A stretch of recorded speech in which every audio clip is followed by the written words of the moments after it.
بسم اللہ الرحمن الرحیم۔ دوستو السلام علیکم۔ یوٹیوب چینل دلچسپ ویڈیو میں ایک نئی دلچسپ ویڈیو کے ساتھ حاضر خدمت ہیں۔ گزارش ہے کہ جو ہمارے دوست اس چینل پر نئے ہیں وہ ویڈیو کے نیچے سبسکرائب کے لال بٹن کو پریس کر دیں اور ساتھ ہی ساتھ بیل کے بٹن کو بھی پریس کریں تاکہ آپ کو ہماری نئی آنے والی ویڈیوز کا نوٹیفیکیشن مسلسل ملتا رہے۔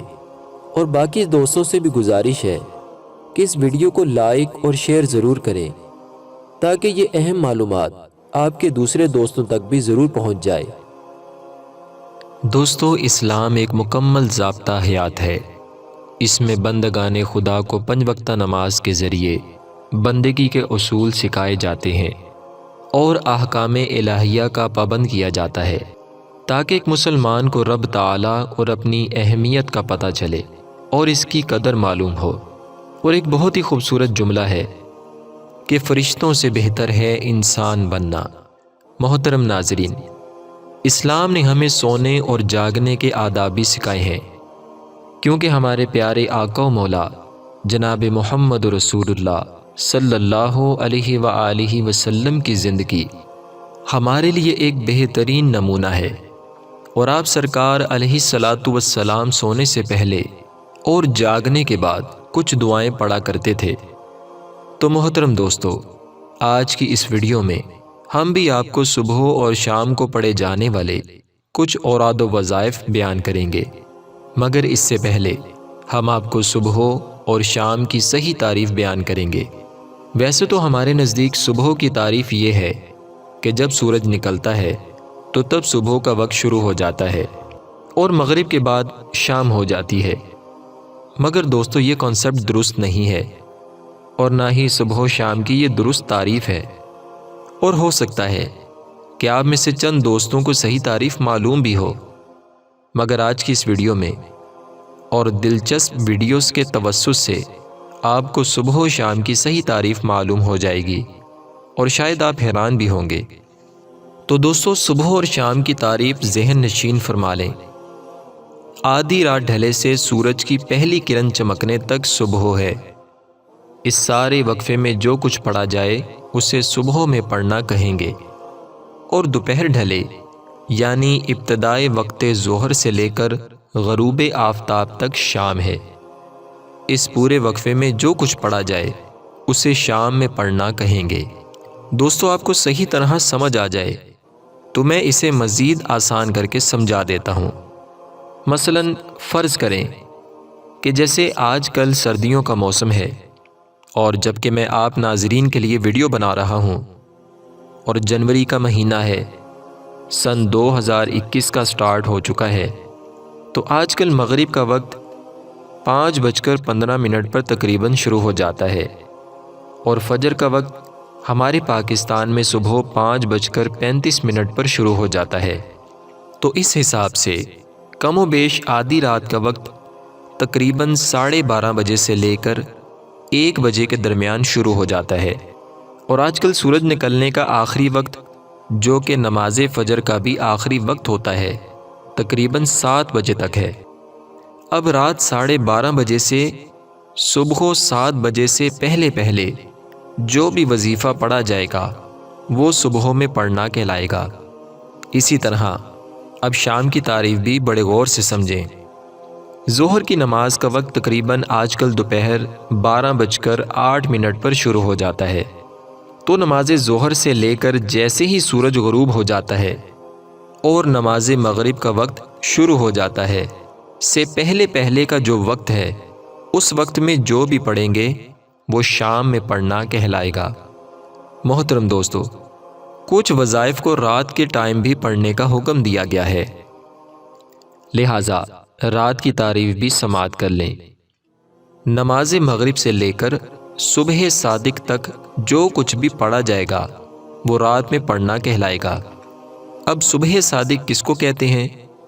تو دوستو، جب ہم رمضان مبارک میں روزے رکھتے ہیں اور سحری کرتے ہیں تو اذان فجر سے پہلے اعلان ہوتا ہے کہ روزے دارو، سحری کا وقت ختم ہو چکا ہے، کھانا پینا بند کر دیں۔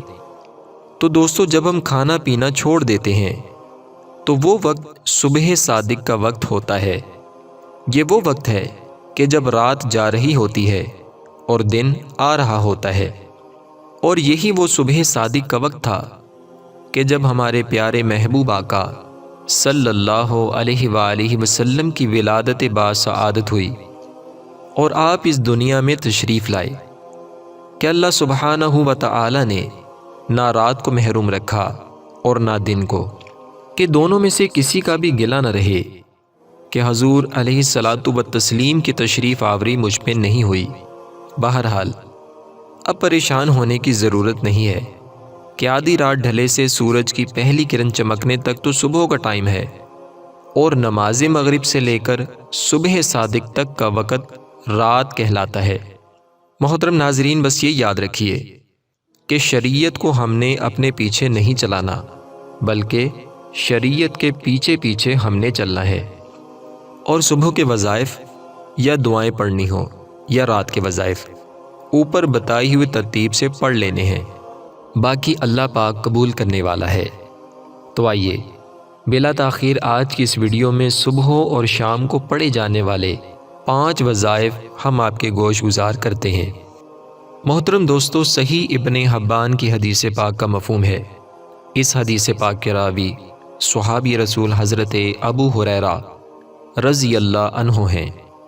آپ سے مروی ہے کہ ایک شخص بارگاہ رسالت صلی اللہ علیہ وآلہ وسلم میں حاضر ہوا اور عرض کیا، یا رسول اللہ صلی اللہ علیہ وآلہ وسلم، میں نے ایسا بچھو کبھی نہیں دیکھا جس نے مجھے گزشتہ رات کاٹا۔ سرکار والا تبار، ہم بے کسوں کے مددگار صلی اللہ علیہ وآلہ وسلم نے ارشاد فرمایا، تم نے شام کے وقت اعوذ بکلمات اللہ التامات من شر ما خلق کیوں نہ پڑھ لیا کہ بچھو تمہیں کوئی نقصان نہ پہنچاتا؟ محترم دوستو، اس دعا کا ترجمہ ہے، میں اللہ تعالیٰ کے پورے اور کامل کلمات کے ساتھ مخلوق کے شر سے پناہ لیتا ہوں، اور یہاں مخلوق سے مراد وہ مخلوق ہے جس سے شر ہو سکے۔ تو جو کوئی یہ دعا صبح پڑھ لے تو انشاءاللہ مخلوق کے شر سے وہ محفوظ رہے گا۔ سنن ترمذی شریف کی حدیث پاک کا مفہوم ہے، صحابی رسول حضرت آبان بن عثمان رضی اللہ عنہ سے روایت ہے، آقا دو جہاں صلی اللہ علیہ وآلہ وسلم نے فرمایا، جو شخص صبح و شام 3 مرتبہ یہ پڑھے گا تو اسے کوئی چیز نقصان نہ پہنچا سکے گی، اور وہ کلمات یہ ہیں، بسم اللہ الذی لا یضر مع اسمہ شیء فی الارض ولا فی السماء وہو السمیع العلیم، یعنی اللہ کے نام سے جس کے نام کی برکت سے زمین و آسمان کی کوئی چیز نقصان نہیں پہنچا سکتی، اور وہی سنتا جانتا ہے۔ اسی طرح حدیث پاک میں ایک اور دعا بھی وارد ہوئی ہے۔ صحیح مسلم شریف کی حدیث پاک کا مفہوم ہے، حضرت ابو ہریرہ رضی اللہ عنہ اس کے راوی ہیں۔ آپ فرماتے ہیں کہ نبی مکرم نور مجسم صلی اللہ علیہ وآلہ وسلم نے فرمایا، جس نے صبح اور شام 100 مرتبہ سبحان اللہ و بحمدہ پڑھا، قیامت کے دن اس سے افضل عمل لے کر آنے والا کوئی نہ ہوگا مگر وہ جو اس کی مثل کہے یا اس سے زیادہ پڑھے۔ سنن ابی داؤد شریف کی حدیث پاک کا مفہوم ہے، حضرت ابو درداء رضی اللہ عنہ اس کے راوی ہیں۔ آپ فرماتے ہیں کہ جس نے صبح و شام 7 مرتبہ پڑھا، حسبی اللہ لا الہ الا هو علیہ توکلت وہو رب العرش العظیم، تو اللہ اس کی تمام پریشانیوں میں کفایت کرے گا۔ اس کا ترجمہ اور مفہوم یہ ہے، مجھے اللہ کافی ہے، اس کے سوا کسی کی بندگی نہیں، میں نے اسی پر بھروسہ کیا اور وہ بڑے عرش کا مالک ہے۔ مجمع الزوائد کی حدیث پاک کا مفہوم ہے، جس کے راوی صحابی رسول حضرت منیذر رضی اللہ عنہ ہیں۔ فرماتے ہیں کہ میں نے نور کے پیکر تمام نبیوں کے سرور صلی اللہ علیہ وآلہ وسلم کو فرماتے ہوئے سنا، جو صبح کے وقت یہ پڑھے رضیت باللہ ربا وبالاسلام دینا وبمحمد نبیا، تو میں اسے اپنے ہاتھ سے پکڑ کر جنت میں داخل کرنے کی ضمانت دیتا ہوں۔ سبحان اللہ۔ دوستو، اس دعا کا مفہوم یہ ہے، میں اللہ کے رب ہونے اور اسلام کے دین ہونے اور حضرت محمد مصطفیٰ صلی اللہ علیہ وآلہ وسلم کے نبی ہونے پر راضی ہوں۔ محترم دوستو، یہ تو تھے کچھ وظائف جو ہم نے آپ کی خدمت میں پیش کیے ہیں۔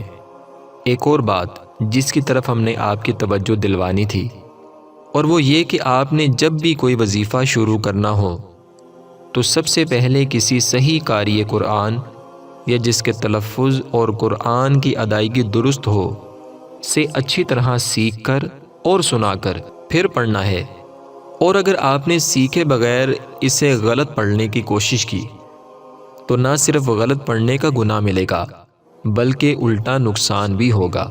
جی ہاں، جیسے صحیح وظیفہ پڑھنے سے فوائد حاصل ہوتے ہیں اور کام بن جاتے ہیں، ایسے ہی غلط وظیفہ پڑھنے کے نقصانات بھی ہوتے ہیں۔ بہرحال اللہ تعالی ہمیں صحیح معنوں میں قرآن پاک کو سیکھنے کی توفیق عطا فرمائے اور اس پر عمل کی بھی توفیق عطا فرمائے۔ دوستو، علم کی بات پھیلانا صدقہ جاریہ ہے، اس لیے اپنے دوسرے دوستوں تک اس ویڈیو کو شیئر ضرور کیجیے گا۔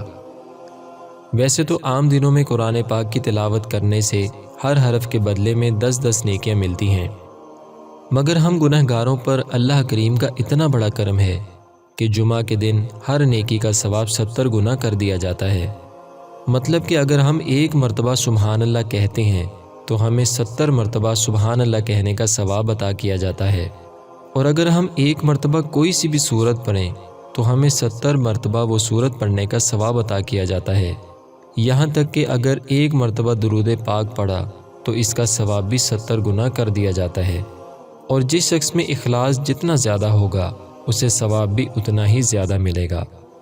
دوستو، میں امید کرتا ہوں کہ آپ کو ہماری یہ آج کی ویڈیو پسند آئی ہوگی، لہٰذا اگر آپ کو ہماری یہ ویڈیو پسند آئی ہے تو اس ویڈیو کو لائک کریں اور صدقہ جاریہ سمجھ کر اپنے دوسرے دوستوں تک اس ویڈیو کو ضرور پہنچائیں۔ کیا معلوم کہ آپ کے ایک شیئر کرنے سے اگر کوئی مسلمان اس وظیفہ پر عمل کرتا ہے اور اس کا فائدہ ہو جاتا ہے تو آپ کی نیکیوں کا میٹر بھی جاری ہو جائے گا، اور یہ آپ کے لیے بھی صدقہ جاریہ ہوگا۔ آخر میں ہم اللہ تعالیٰ سے دعا کرتے ہیں کہ اللہ تعالیٰ ہماری تمام نیک اور جائز حاجات کو پورا فرمائے، اور جو مسلمان پریشان حال ہیں اللہ پاک ان کی پریشانی کو دور فرمائے، اللہ پاک آسانیاں پیدا فرمائے، ہمیں آزمائشوں سے بچائے، اور ہماری تمام نیک حاجات، نیک تمنائیں اور نیک آرزوئیں پوری فرمائے۔ دوستو، اب تک کے لیے اتنا ہی۔ اگلی ویڈیو تک کے لیے ہمیں اجازت دیجیے۔ اپنا بہت سا خیال رکھیے گا۔ فی امان اللہ۔